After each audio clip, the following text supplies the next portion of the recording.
Jesus entrou em Jerusalém, no dia em que chamamos de Domingo de Ramos, uma multidão eufórica, por causa dos seus milagres poderosos, o cercava e o saudava.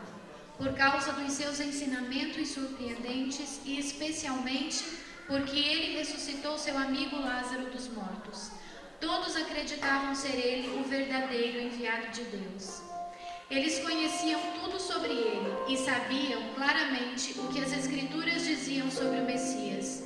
Antes da vinda de Jesus, João Batista pregou poderosamente no deserto, trazendo toda a nação de Israel ao arrependimento, com a promessa de que o reino dos céus estava próximo. O tempo destinado havia chegado. O caminho do Senhor havia de ser preparado. Seu Messias, ou melhor, o verdadeiro rei de Israel estava a caminho. Mas a euforia e a ignorância foram misturadas com a incerteza. Se ele era o rei, o filho do Altíssimo, o que ele é, o que ele fará e o que ele espera de nós?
Todas as promessas de um libertador.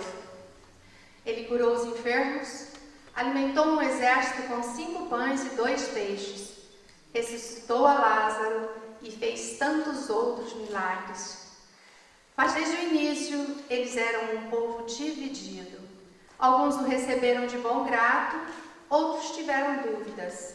Jesus não era apenas o que eles esperavam. Ele era muito familiar, comum e humilde demais para ser um rei. Alguns os rejeitavam abertamente, dizendo: por que o vosso mestre come com os cobradores e cobradores de impostos e outros pecadores? Outros diziam: se o Messias vier, ele fará mais milagre do que este homem? Muitos estavam experimentando o que o profeta Isaías havia escrito sobre o Messias. Como a raiz de uma terra seca, não tinha beleza e nem formosura. No dia em que Jesus foi apanhado e torturado, os discípulos não queriam ir a Jerusalém. Eles também não esperavam que Jesus fosse se entregar tão fácil, sem lutar. Principalmente depois de sua entrada triunfal na cidade, onde toda aquela multidão o aclamou como rei, gritando: Hosana! Quando o viram ser traído, julgado injustamente e condenado à morte, tudo o que eles acreditavam passou da crença para a descrença. Eles simplesmente não entendiam. Se ele era um rei, onde estava o esplendor de tal honra? Ou melhor, aonde estava a autoridade e a soberania de um rei?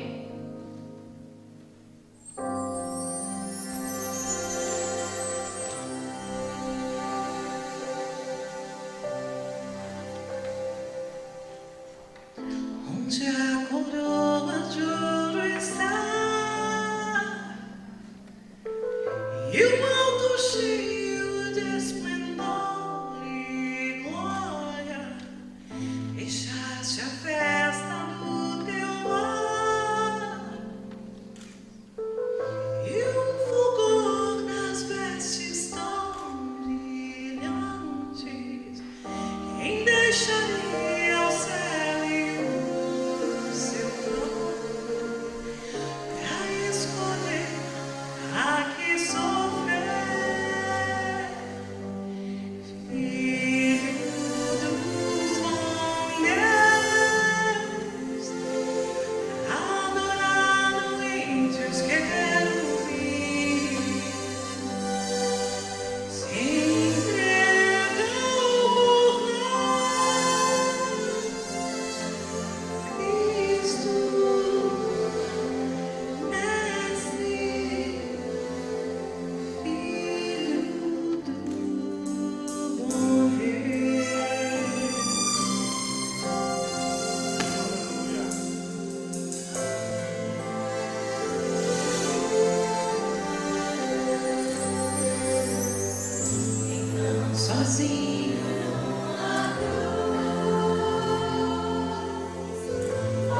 E vereis o Filho do Homem assentado à direita do Todo-Poderoso e vindo sobre as nuvens do céu.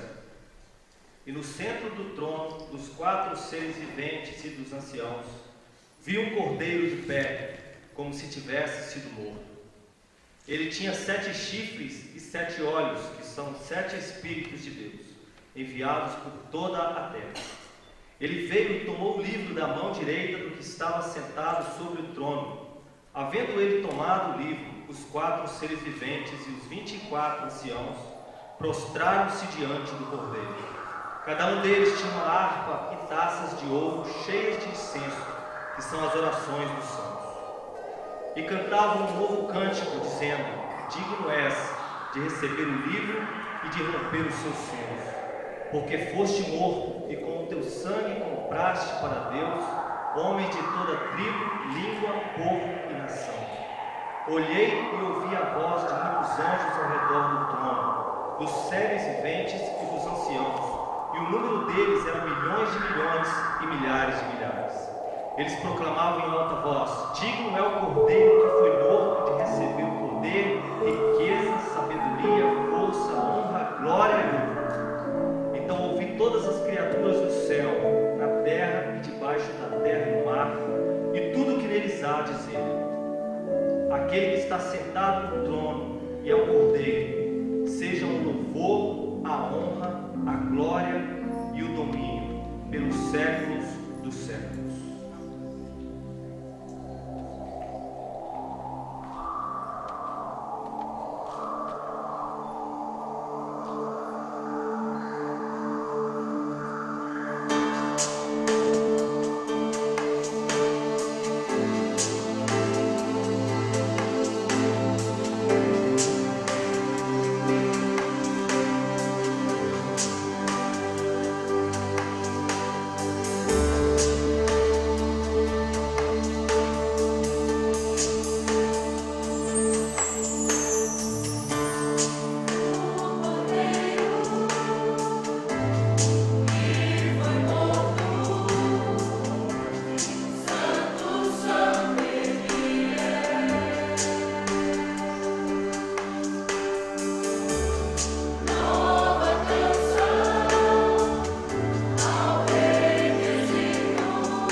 1 Coríntios, capítulo 5, verso 7. Está escrito: alimpai-vos, pois, do fermento velho, para que sejais uma nova massa, assim como estáis sem fermento. Porque Cristo, nossa Páscoa, foi sacrificado por nós. A Páscoa representa mais do que religiosidade. Representa contrição, arrependimento e gratidão pela obra redentora de Cristo, assim como identifica comunhão íntima com Deus. Na era da informação, contraditoriamente, a maioria das pessoas quase nada sabe sobre a origem da Páscoa e tampouco o seu significado. Por isso, é importante lembrar que a Páscoa originalmente foi instituída como festividade símbolo da libertação do povo de Israel do Egito, no evento conhecido como Êxodo. Antes do ato de libertação, porém, o Senhor ordenou ao seu povo que cada família tomasse um cordeiro de 1 ano e sem defeito, e o sacrificasse e comesse assado, acompanhado de ervas amargas e pão sem fermento. A obediência traria a proteção divina e favoreceria a sua saída do Egito. Estava para acontecer a 10ª praga, a morte de todos os primogênitos. Por isso, eles tinham de passar o sangue do cordeiro nos umbrais e nas vergas das portas, pois quando o anjo da morte percorresse a terra, passaria por cima de suas casas que tivessem o sinal do sangue e pouparia os seus primogênitos. É desse evento que advém o termo Páscoa, do hebraico Pessah, que significa passar por cima, pular além da marca ou poupar. E assim os primogênitos de Israel foram poupados. Depois que o povo de Israel saiu do Egito, Deus ordenou que a Páscoa fosse celebrada continuamente como um memorial dessa libertação. Os teólogos cristãos são unânimes quanto ao entendimento de que a Páscoa contém um simbolismo profético, como a sombra das coisas futuras, que apontava para um evento futuro, a redenção efetuada por Cristo, como está escrito: Cristo, nossa Páscoa, foi sacrificado por nós. 1 Coríntios 5:7. Desse modo, o cordeiro morto, com o seu sangue aspergido nas portas, era símbolo do sacrifício de Cristo na cruz pelos nossos pecados.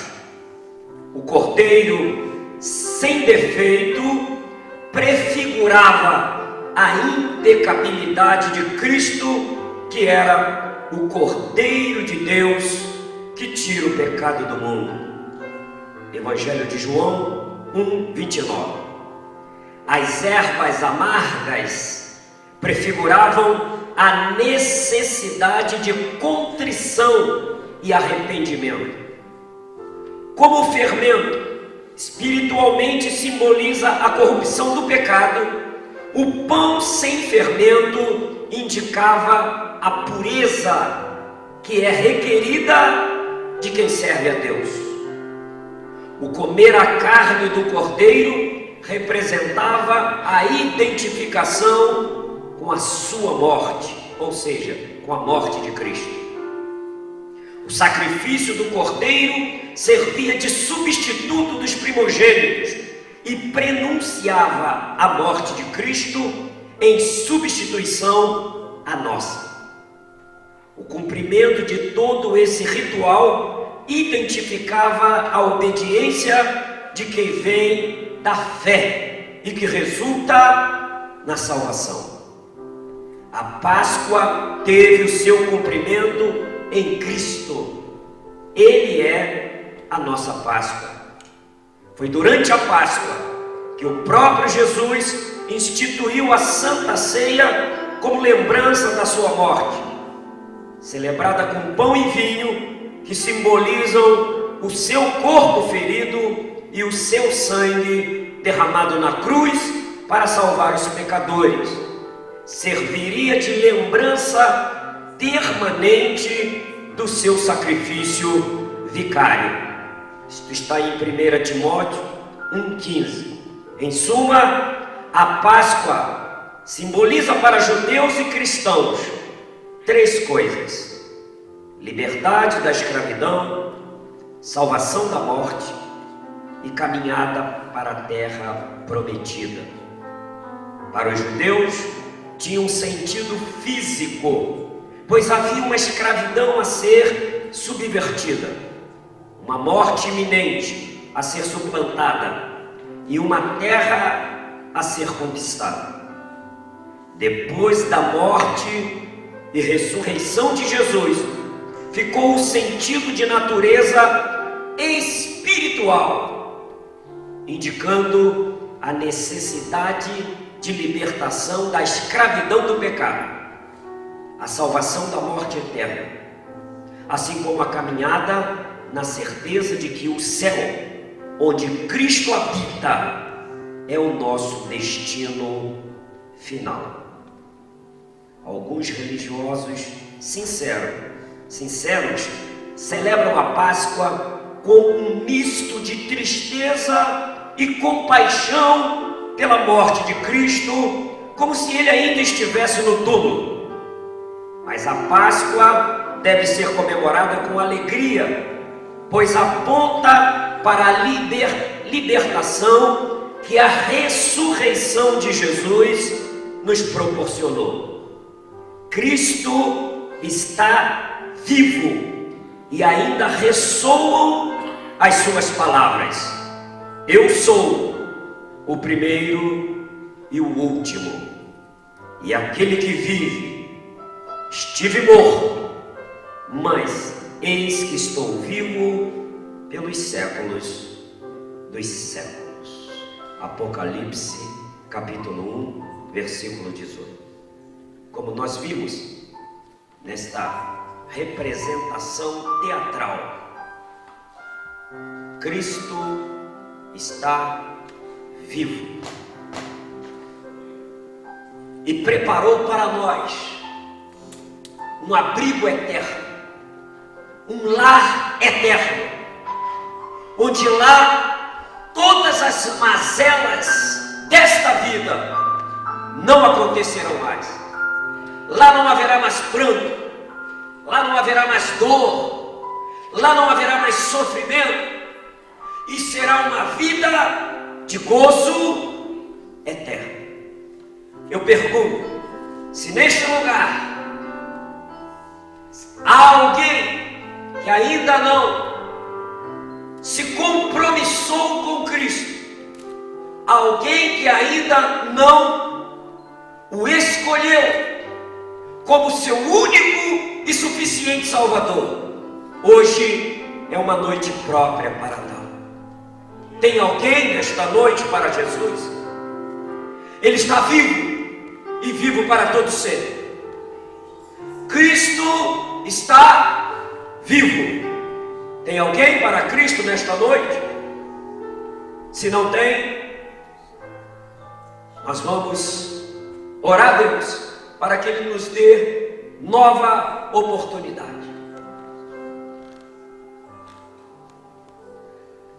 No livro de no livro de Isaías, capítulo 45, verso de número 22 diz: olhai para mim e sereis salvos, vós, todos os termos da terra, porque eu sou Deus. Olhai para mim, olhai para Cristo, só Jesus Cristo salva. Amém? Tem alguém nesta noite? Se não tem, vamos prosseguir. Já estamos terminando.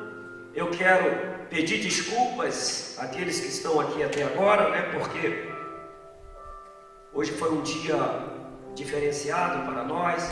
A apresentação da cantata, a apresentação da peça. Perdoa-nos, mas eu creio que você veio aqui e você não vai sair de mãos vazias. No mundo espiritual, Deus, nesta noite, concedeu algo para nós. Amém? Tem vitórias. Tem vitórias. Eu quero só, em primeiro lugar, agradecer a todos os participantes da cantata e da peça teatral. Vocês não são capazes de imaginar o sacrifício, a luta, e a luta começa no mundo espiritual para a gente chegar até ao dia de hoje. E eu quero agradecer de todo o meu coração, porque igreja é isto, é cada um dando um pouco do sacrifício da sua vida, para que no todo nós consigamos fazer a obra do Senhor. Eu tenho certeza que Deus está alegre conosco. Eu tenho certeza que do céu o Senhor está sorrindo, porque mais uma vez o nome do seu Filho Jesus Cristo nesta noite foi reverenciado, foi rememorado. Eu quero agradecer a todos os coristas pelos ensaios, e são muitos ensaios. Para a gente chegar hoje e fazer uma apresentação dessa, são muitos ensaios. Assim como os integrantes da peça. Eu participei de alguns ensaios. Não é fácil. Teve dias de sair desta igreja aqui, sexta-feira mesmo foi um dia, quase meia-noite ou mais de meia-noite, ensaiando. E eu tenho certeza que Deus tem recebido este sacrifício como cheiro suave em suas narinas. Muito obrigado, Igreja Shalom Silver Spring. Do Senhor, a graça do nosso Senhor e Salvador Jesus Cristo, o grande amor de Deus e as doces consolações do Espírito Santo sejam com todos aqueles que aguardam a vinda do Senhor, desde agora e para todo sempre. Amém.